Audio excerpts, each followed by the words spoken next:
João 17 é a última mensagem dessa série, né? Pois no próximo domingo já teremos o culto da virada, a partir das 22 horas, teremos batismos, ceia do Senhor, e daqui a pouco, depois da mensagem, teremos a profissão de fé dos 9 candidatos ao batismo, que estão aí devidamente preparados, e vão passar pela profissão de fé para que a igreja possa votar e me autorizar a batizá-los de acordo com as respostas que eles derem. E essa série, deixa eu relembrar para você que essa série foi bem especial, né? Bem-vindo ao nosso mundo. Foi o nome da série de dezembro, o título da nossa cantata, e foi uma bênção. Veio ao nosso mundo para todo mundo. João 3,16. Veio ao nosso mundo para perdoar todo mundo. 1 de João 2,2. Veio ao nosso mundo para ser conhecido por todo mundo. Isaías 12:5. Veio ao nosso mundo para ser visto por todo mundo. Isaías 18:3. Veio ao nosso mundo para dar paz para todo mundo. Daniel 4:1. Profecia do Nabucodonosor. Veio ao nosso mundo para julgar todo mundo. Naum, capítulo 1, do 1 ao 7. Foi bem-vindo ao nosso mundo na cantata de domingo, e a gente viu que o maior evento da humanidade não foi o homem ter pisado na lua, mas Deus ter pisado na terra. Louvado seja Deus por ter nos enviado o seu único Filho. E agora, para encerrar, veio ao nosso mundo para nos enviar para todo mundo. É isso que Jesus diz nessa oração. João capítulo 17 é conhecido como a oração sacerdotal de Jesus. A palavra sacerdote significa intermediário, aquilo que faz a ligação entre dois pontos que estão separados. Então, se tem aqui um objeto e tem aqui outro objeto, quando eu encosto a mão nesse objeto, encosto a mão no outro e faço essa intercessão, faço esse intermédio, então eu estou sendo um sacerdote. É isso que significa essa palavra. Aquele que faz o intermédio, aquele que faz a intercessão, aquele que liga dois pontos que estão distantes. Por isso, em latim, a palavra sacerdote é a palavra pontífice, que significa aquele que faz a ponte. Então você tem um lugar aqui, tem outro aqui, passa um rio, uma estrada no meio. Você vai ligar os dois pontos por cima, faz uma ponte, certo? Então o sacerdote na língua latina é chamado de pontífice, porque é aquele que faz o intermédio. Por isso Cristo é o nosso sumo sacerdote, porque Ele é a ponte do ser humano pecador, separado de Deus, e em Cristo pode ser religado com Deus, e daí vem o significado da palavra religião, religare. O ser humano está separado de Deus, como a Bíblia diz, todos pecaram e estão separados da glória. Então precisam ser religados com o Senhor, e Cristo faz essa ponte. Portanto, Ele é o sacerdote de toda a humanidade, Ele é o sumo sacerdote, porque Ele diz que nós somos sacerdotes dEle também. Então é como se Ele fosse o sumo sacerdote e nós fôssemos os seus sacerdotes. Se o sacerdote é aquele que faz a ponte, então eu gosto de imaginar que toda a humanidade está separada por pequenos rios, vamos chamar de córregos. Então imagine que todo ser humano está separado por córregos. Imagine que entre vocês aí está correndo um córrego, entre cada um de vocês tem um córrego. E tem vários córregos espalhados pelo planeta, e tem um grande rio na borda do planeta, que depois desse rio está Deus. Então todo mundo precisa atravessar os córregos, até chegar no rio, atravessa o rio para chegar em Deus. Entendeu ou não? É só uma ilustração. tá? Para ver se eu consigo elucidar melhor a minha ideia. Para explicar isso, como que todos nós somos sacerdotes e Cristo é o sumo sacerdote? Se a gente é sacerdote, a gente também é ponte. A gente também é pontífice, a gente faz a ponte de algum lugar para outro lugar. Uma ponte é aquilo que liga dois pontos. Então, imagine que nós somos as pequenas pontes por onde as pessoas vão atravessar os córregos que existem no planeta. Então eu faço uma ponte para atravessar o córrego, a pessoa passa por mim, vai para o outro lado. Aí ela chega lá, tem um outro córrego, aí tem uma outra pessoa, ela atravessa e chega naquele grande rio que nos separa de Deus. Aí Cristo é a ponte sobre aquele grande rio. Então é como se cada um de nós fôssemos pequenas pontes que ajudamos a humanidade a atravessar para chegar nesse grande rio, e Cristo é a ponte que vai fazer todo ser humano atravessar para poder chegar em Deus. Deu para entender ou não? Explicou ou complicou? Que às vezes na ânsia de explicar a gente acaba complicando mais, né? Mas é mais ou menos isso, queridos. Cristo é o nosso sumo sacerdote, portanto Ele é o sacerdote de todos nós. E Ele nos fez sacerdotes, como escreveu Pedro na sua carta. Nós somos nação santa, nós somos povo escolhido, geração eleita, sacerdócio real. Ou seja, nós somos sacerdotes do Rei, e o Rei é Jesus. Então Ele nos chamou para esse ministério junto com Ele. Ele nos deu essa comissão. Ele tem uma missão, que é ser a ponte da humanidade, e Ele nos colocou junto dEle nessa missão, para sermos pequenas pontes. E é por isso que lá em Atos, quando o pessoal passou lá em Antioquia, eles olharam para os crentes e disseram: olha, eles são pequenos cristos. A palavra grega que foi usada lá é cristianos. Portanto, se você conhece alguém que chama cristiano, é isso que significa cristiano, pequeno Cristo. É Cristo no diminutivo, cristianos. Então, a melhor tradução deveria ser cristinho.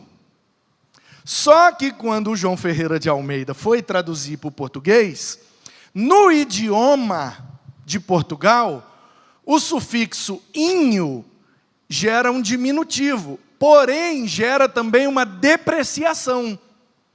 Você tem um carro, se você chamá-lo de carrinho, é diferente de você chamá-lo de carrão. A língua portuguesa tem isso. Quando você coloca no diminutivo, dá a entender que você está depreciando aquela coisa. É uma casa. Não, é uma casinha. Não, é uma casona. Então, João Ferreira de Almeida pensou assim: eu acho que ele errou demais, ele acertou muito, ele nos abençoou, foi o primeiro cara a nos dar, no nosso idioma, a escritura, mas eu acho que ele errou nessa tradução. Ele não devia ter colocado cristão, ele devia ter colocado cristinho. Porque às vezes a gente, como crente, fica se achando mais do que a gente realmente é. E aí o João Ferreira de Almeida, com essa síndrome de se achar melhor do que é, como todo crente tem, ele, não vou botar cristinho não, cristinho vai pegar mal para nós. Vou botar cristão, que aí vai pegar bem. Aí a gente ficou assim, soberbo, arrogante, nós somos melhor do que os outros, nós somos cristão. Por isso que eu acho que devia mudar a tradução e devia botar cristinhos. Para a gente não se esquecer que a gente é pequeno, que a gente não é nada, que comparado com Cristo a gente é muito menor e menos importante. Portanto, em João 17, Jesus está fazendo essa oração. Ele está pedindo para o Pai para nos transformar em cristinhos. E ele diz assim, depois de dizer essas coisas, o João está contextualizando. Quando foi que aconteceu isso? Então você olha aí no 16 e você vê o que é que estava acontecendo. No final do 16, Jesus está dizendo umas coisas. E aí o João diz, depois que ele disse essas coisas, o pessoal se retirou. Então ele chamou, ele estava só com nós, os seus discípulos, ali os 12, e ele começou a orar. Levantou o olho para o céu e começou a falar umas palavras. Então a compreensão é, ele estava orando. E ele orou assim, ó: Pai, é chegada a hora. Glorifica o teu filho, para que o filho glorifique a ti. Ele estava falando da sua morte. Assim como lhe deste autoridade sobre a humanidade, a fim de que ele conceda a vida eterna a todos os que lhe deste, ele está falando dele mesmo. Assim como o Senhor me deu autoridade sobre a humanidade, para que eu possa interceder e conceder a vida eterna para eles, e a vida eterna é essa, que conheçam a Ti, o único Deus verdadeiro, e a Jesus Cristo, a quem enviaste. Ele está falando dele mesmo. Eu te glorifiquei na terra, realizando a obra que me deste para fazer. Eu encarnei, eu cresci sem pecado, eu resisti ao diabo, eu preparei uma turma de 12 alunos, que serão os pequenos cristos. Quando eu não estiver mais na terra, eu vou deixar meus representantes. Eu preparei uma turma de 12 e dei a eles as ferramentas necessárias para, assim como eu fiz com eles, eles fazerem com os outros, e assim a gente ir multiplicando o número de pontes sobre a face da terra, para que toda a humanidade possa, passando pelas pontes, chegar à grande ponte que leva para Deus. Manifestei o teu nome. Agora, ó Pai, glorifica-me contigo com a glória que eu tive junto de ti antes que houvesse mundo. Aqui ele está falando da sua divindade. No princípio eu estava com o Senhor, eu era o Senhor. Eu era Deus, estava com Deus. Por meio de mim tudo que foi feito se fez. Eu participei da criação, eu participei de tudo. Chegou um momento na história que eu precisei vir encarnar e precisei viver de forma perfeita, morrer, para poder ressuscitar e derramar o Espírito que vai trazê-los, convencê-los, reuni-los, até que chegue o momento de eu retornar para buscá-los, aqueles que vão habitar nas moradas que eu vou preparar. Jesus já está com esse plano todo na cabeça, mas aqui ele ainda estava nesse momento, antecedendo a sua morte. Então ele está fazendo essa oração. Manifestei o teu nome àqueles que me deste do mundo. Eram teus, tu os deste a mim, e eles têm guardado a tua palavra. Agora eles reconhecem que todas as coisas que me tens dado provêm de ti, porque eu lhes tenho transmitido as palavras que me deste, e eles a receberam. Verdadeiramente reconheceram que saí de ti e creram que tu me enviaste. Aqui ele está falando dos crentes. É por eles, não é por todos os seres humanos, para aqueles que creram que tu me enviaste. Estava falando da humanidade, agora ele já bifurca aqui e fala, não, agora eu estou falando só dos crentes, só dos que creram. Não peço pelo mundo, versículo 9, não é por todo mundo não, mas por aqueles que me deste, ou seja, os crentes. Todas as coisas são tuas, e tuas coisas são minhas, e neles eu sou glorificado. Já não estou no mundo, mas eles continuam no mundo. Aí eu fico imaginando os discípulos ouvindo Jesus fazendo essa oração, e nesse momento não entendendo. Como assim você não está mais no mundo? Você está aqui do meu lado fazendo uma oração. Porque Jesus agora já não se referia mais ao momento presente, já estava se referindo ao momento futuro, em que depois da sua ressurreição, ele subiria aos céus e enviaria o Espírito para ficar com a gente, e nós daríamos sequência ao que ele começou. Portanto, que eles que continuam no mundo, enquanto eu vou para junto de ti, Pai Santo, guarda-os em teu nome, que me deste, para que eles sejam um, assim como nós somos um. Quando eu estava com eles, guardava-os no teu nome. Eu os protegi, nenhum deles se perdeu, exceto o filho da perdição, para que se cumprisse a Escritura. Aqui ele está profetizando novamente. Ele está falando daquele momento em que Judas vai traí-lo e vai abandonar a fé, vai tirar a sua própria vida, suicidando. O Evangelho diz que ele se enforcou. O livro de Atos diz que ele caiu de um penhasco. Aí o pessoal acha que tem aqui uma contradição. Eu acho que tem uma continuação. Ele foi na beira de um penhasco, pendurou na árvore, se enforcou, o galho quebrou, ele caiu lá embaixo. Mas agora, para junto de ti, eu vou, E isto falo no mundo para que eles tenham a minha alegria completa em si mesmos. Eles vão ficar sem mim, mas eu não vou deixar eles sem alegria. Porque o fruto do Espírito é amor, alegria, paz, né? Então vou derramar o Espírito neles vai dar a eles a mesma alegria como se eles estivessem comigo. Porque eles já não estarão mais comigo. Então essa alegria que eles têm quando estão comigo, eles vão sentir porque eu vou derramar e colocar o meu Espírito neles. Eu lhes tenho dado a tua palavra e o mundo os odiou. Então Jesus veio para todo mundo. E Ele quer nos enviar para todo mundo. E Ele está dizendo, mas o mundo não vai gostar disso. O mundo vai odiar isso. O mundo vai fugir disso. Porque as pessoas não querem atravessar as pontes que vão levá-la à grande ponte que vai levá-la a Deus. As pessoas querem fugir das pontes, porque para atravessar a ponte é andar na direção de Deus, e andar na direção de Deus é andar na direção contrária da sua vontade humana. E por isso todo ser humano foge de Deus, por isso todo ser humano foge da presença e do relacionamento íntimo com Deus, porque quanto mais perto de Deus, precisamos estar mais longe dos nossos desejos que são pecaminosos. E renunciar às coisas da vida causam desconforto. E ninguém, em sã consciência, quer viver de forma desconfortável. Por isso que a nossa tendência como seres humanos, pecadores que somos, é fugir de Deus e buscar o que nos dá prazer. Exatamente o que fez Adão lá no Éden, após ter desobedecido o Senhor. Fugiu, se cobriu, se escondeu, só que, sendo Ele onipresente, onisciente, onipotente, ninguém pode fugir da sua presença. Como disse o salmista, se eu subir o lugar mais alto do céu, dou de cara com Ele. Se eu descer lá no mais fundo do oceano, dou de cara com Ele também. Portanto, não tem como fugir de Deus. E nós, como os discípulos, precisamos, em primeiro lugar, ter essa consciência. Jesus veio ao nosso mundo para nos enviar para todo mundo.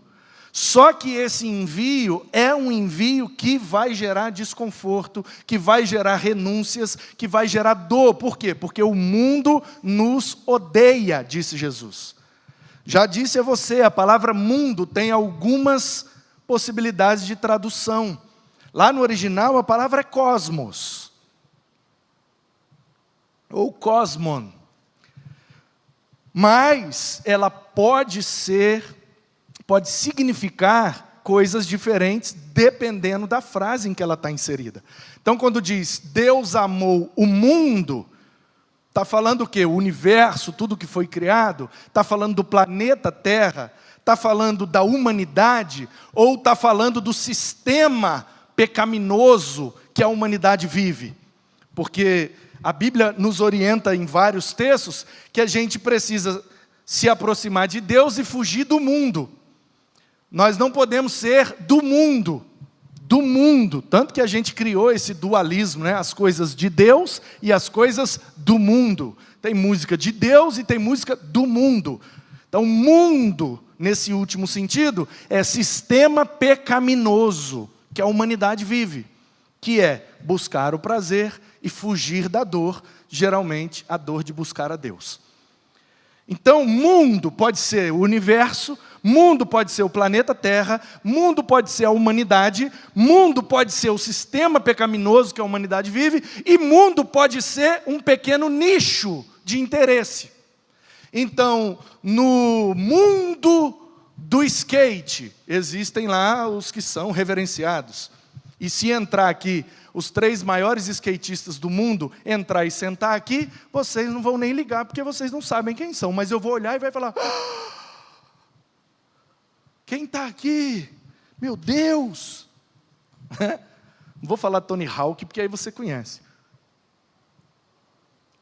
Mas se entrar aqui, por exemplo, o Marc Gonzalez, se entrar aqui deixa eu ver mais um, Guy Mariano, se entrar aqui um Eric Coston, se entrar aqui um Tom Penny, que é inclusive um dos que eu mais reverencio, ele vai sentar aqui, vocês vão cumprimentar como se fosse um visitante qualquer. Ei, meu irmão, seja bem-vindo e tal, e tal.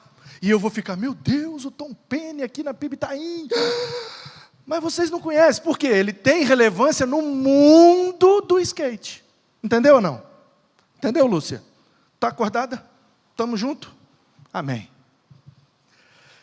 Então, queridos, quando Jesus está dizendo, o mundo odeia vocês, Ele não está dizendo, o universo odeia vocês, Ele não está dizendo, o planeta Terra odeia vocês, Ele não está dizendo, a humanidade odeia vocês, Ele está dizendo, o sistema pecaminoso dessa humanidade odeia vocês. Por quê? Porque a maioria de nós, como pecadores que somos, e agora eu me refiro a toda a humanidade, está buscando prazer, fugindo da dor, geralmente fugindo de Deus.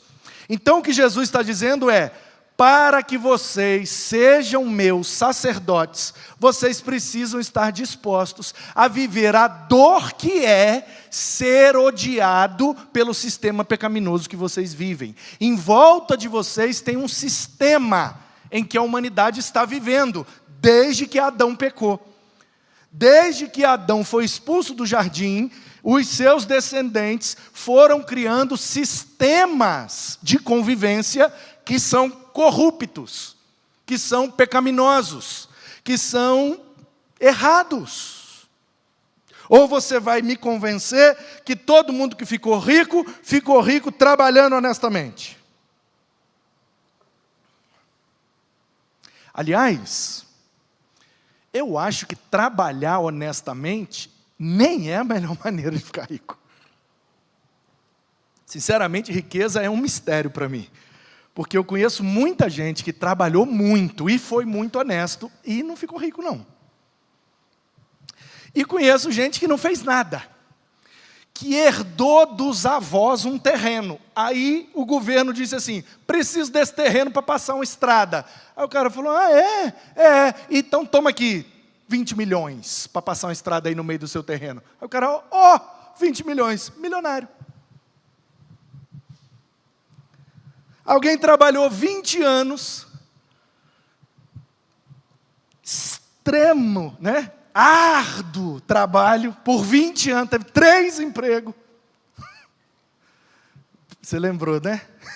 Eu sei que você lembrou. Mas nem todo mundo odeia o Cris. Então, a pessoa trabalhou 20 anos em 3 empregos, coitada. Quase morreu de tanto trabalhar, honestíssimo. E não ganhou nem R$1 milhão em todos esses 20 anos. Aí o cara que herdou do vô um pedaço de terra, nunca fez nada, acorda meio-dia, 20 milhões. Por quê? Porque a estrada vai passar dentro do terreno que ele herdou do avô dele. Acabou. Ele é milionário e você que trabalhou a vida inteira honestamente, não é. Ponto final. Como é que você explica isso? Não tem como explicar.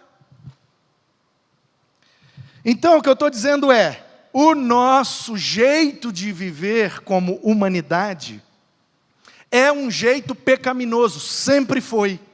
Sempre foi. Sempre, o brasileiro gosta de dar jeitinho. Não, o ser humano gosta. O ser humano gosta. O máximo que ele puder, ele vai vender a dificuldade para comprar facilidade. Ele vai querer fazer menos e ter o melhor resultado possível.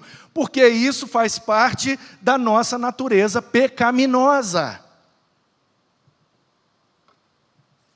Somos assim, corruptos, injustos, infiéis, egoístas, todos somos.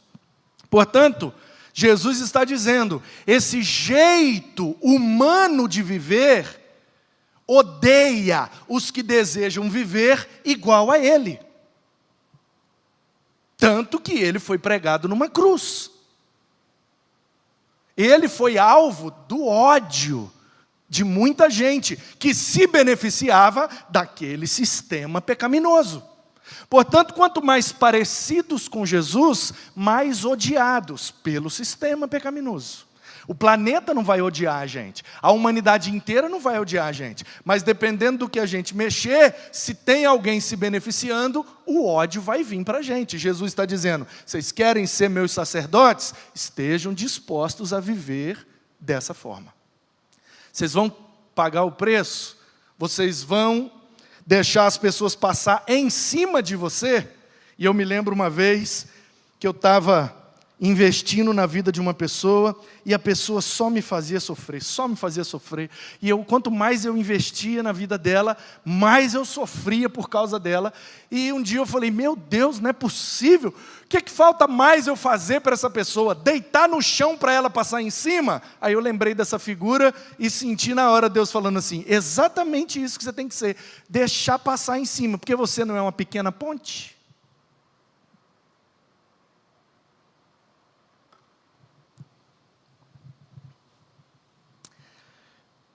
Mas agora, vou para junto de ti, versículo 13. Eu lhes tenho dado, 14, a tua palavra. E o mundo os odiou, porque eles não são do mundo, como também eu não sou. Aqui a gente precisa usar o que eu acabei de explicar. A gente precisa colocar na palavra mundo o significado. Eu lhes tenho dado a tua palavra e o mundo os odiou. O universo, o planeta, a humanidade inteira, um pequeno nicho de interesse, ou o sistema pecaminoso, que é o sistema que esse mundo vive desde que saiu do jardim. Porque eles não são do mundo. A gente não é do universo, a gente não é do planeta Terra, a gente não é da humanidade, a gente não é de um pequeno nicho, não. A gente não é do sistema pecaminoso e corrupto que rege a humanidade. Por isso que às vezes a gente confunde. E as pessoas falam, toda música é do mundo, né? Às vezes tem isso. Eu mesmo já falei isso várias vezes. Você ouve música do mundo? Ué, gente, tem música de alienígenas? Não. Então, toda música é do mundo. Toda música foi feita no planeta Terra. Então, toda música é do mundo. Mundo no sentido de planeta. Mas mundo no sentido de sistema pecaminoso, nem toda música é do mundo. Por quê? Algumas músicas são feitas pelo sistema pecaminoso humano, que é egoísta, corrupto e quer ganhar o maior resultado com o menor esforço.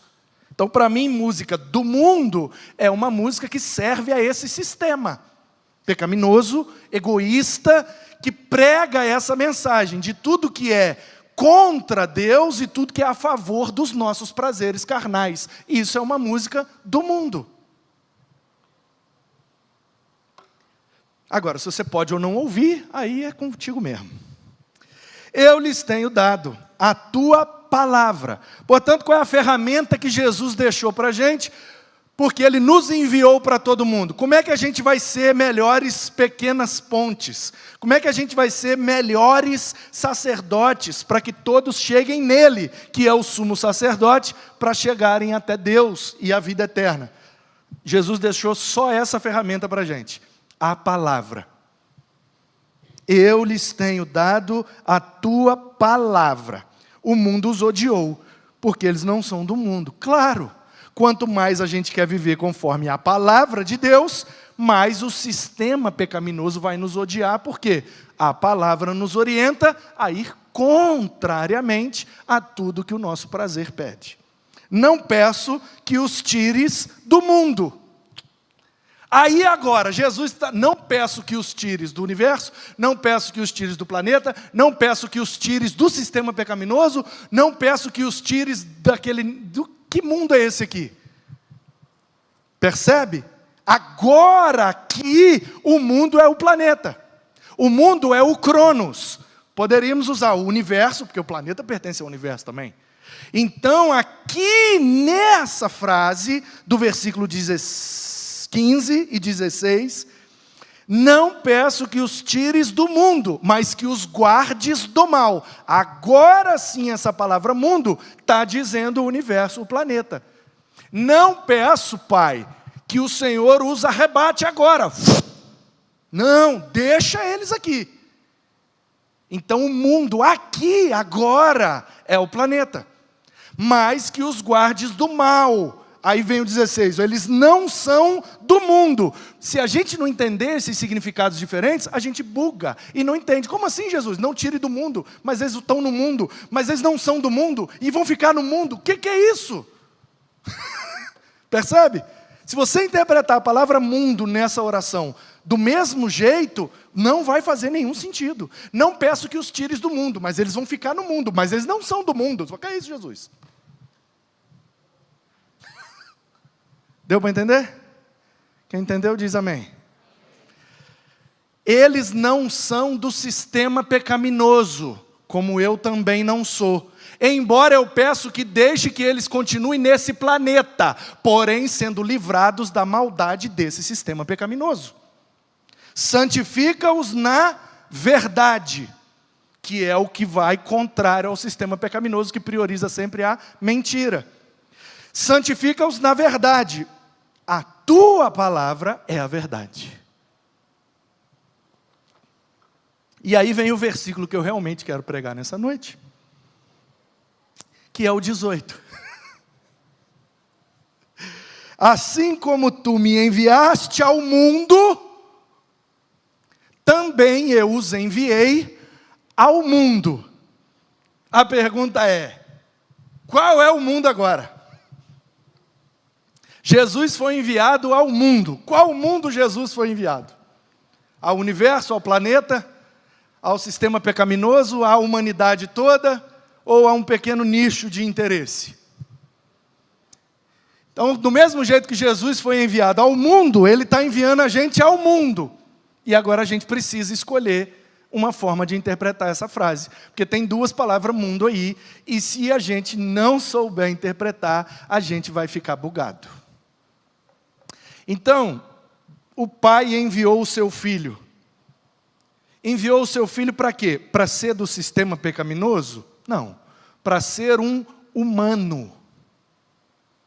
Agora aqui, essa palavra. Jesus veio para o universo. Ele é o Criador do universo. Jesus veio para esse planeta. Veio e Ele chegou no planeta como o quê? Como um ser humano.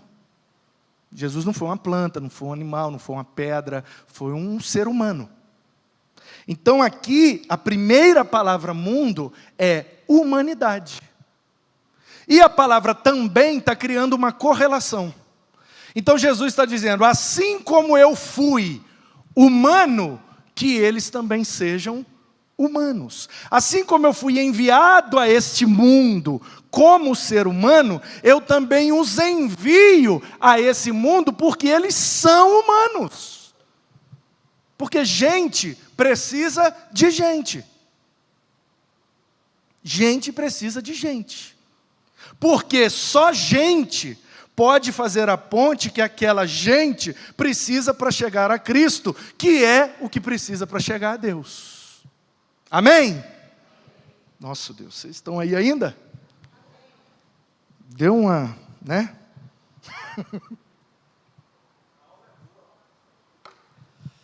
Queridos, Jesus veio a esse mundo. Ele foi muito bem-vindo a esse mundo, mas não por todos. Ele disse, o mundo me odiou. Então, infelizmente, existem algumas pessoas, desde que Jesus foi prometido a este mundo, lá em Gênesis 3,15, sempre houve gente que gostou e acreditou na promessa, e teve gente que odiou e se afastou da promessa. Quando Jesus pisou na terra, teve gente que gostou e abraçou a pessoa, e teve gente que odiou e se afastou da pessoa de Jesus. Aí Jesus morreu, ressuscitou, subiu, derramou o Espírito. Já se passaram quase 2000 anos desde que isso aconteceu. E Ele continua, por alguns sendo amado e aproximado, por outros sendo odiado e rejeitado. Até hoje, continua igual. Porque a humanidade, desde que pecou, continua a mesma. A mesma. Meu irmão e minha irmã, acredite, as coisas não estão piorando. As coisas só pioraram uma vez na história. Gênesis 3. O homem pecou. Dali para frente acabou. Ficou ruim e está ruim e vai ser ruim até ele voltar. Tira da sua cabeça essa ideia de que está piorando as coisas. Não está piorando, irmão. Numa perspectiva está até melhorando, viu? Porque todo mundo aqui tem um telefone no bolso, que acessa a internet, que tira foto, que faz vídeo, que manda mensagem, que conversa com a pessoa que está lá no Japão, agora em tempo real, vendo o rosto dela. Há 20 anos atrás a gente não tinha isso. Como é que está piorando? Quero falar com a minha mãe agora. Minha mãe está a 1000 quilômetros de mim. Pá! E aí, dona Jo? Ei, Manu? Está lá assistindo o culto, comentando. Só mudou a tecnologia, meu irmão. Não está piorando nada. Está ruim. Desde que o homem pecou, ficou ruim. Qual é a prova disso? Muito simples. Terminou de ler Gênesis 3. O ser humano pecou, foi expulso do jardim. Próxima cena. Um irmão matou o outro na facada por inveja. Como é que está piorando? Se sair no jornal amanhã, 2 grandes empresários do Itaim brigaram por causa de dinheiro, um ficou mais rico, o outro ficou menos rico, o menos rico foi com inveja, foi lá e matou o mais rico e saiu no jornal de amanhã. Como é que chama o jornal aí, Larissa? Folha do Itaim. Aí a gente lê uma notícia dessa e fala, misericórdia, Jesus está voltando, um irmão matou o outro na facada, a faca do pão. Pegou lá na empresa a faquinha de cortar o pão e rasgou o outro irmão todo. Você fala, misericórdia, Jesus está voltando, pastor está piorando. Não, meu irmão, isso é Gênesis 4. Está nada piorando. Só tem um negócio que piorou o ser humano, pecado. Chegou o pecado, ficou ruim de vez, acabou. Agora a gente precisa de Cristo para voltar para Deus. E Ele então veio para que nós tivéssemos a oportunidade de irmos até Ele, porque sozinho não conseguiríamos. Então Ele veio para nos resgatar, para fazer a ponte que precisávamos para retornar ao Pai e vivermos eternamente. Ele veio e fez o que Ele tinha que fazer. Aí Ele disse assim, agora eu vou ali, daqui a pouco eu volto para buscar vocês. Enquanto eu não volto, vai continuando aí fazendo o que eu comecei. E daqui a pouco eu volto para buscar vocês. E aqui, o que a gente acabou de ler, é a oração que ele está fazendo por esse momento. Pai, vai chegar um momento que eu não vou estar mais aqui fisicamente com eles. Eu vou derramar o Espírito, mas o Espírito, por ser Espírito, não é físico. Então eles não vão ver. Que eles tenham condições de continuar o que eu comecei. É essa a oração de Jesus. Por isso é chamada oração sacerdotal. Jesus está intercedendo ao Pai por nós, para que nós fôssemos intercessores daqueles que precisam de Deus. Portanto, Jesus é bem-vindo ao nosso mundo. E Ele veio ao nosso mundo para nos enviar para todo mundo.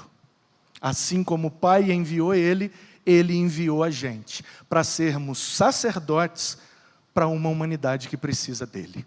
Que assim seja, em nome dEle. Amém.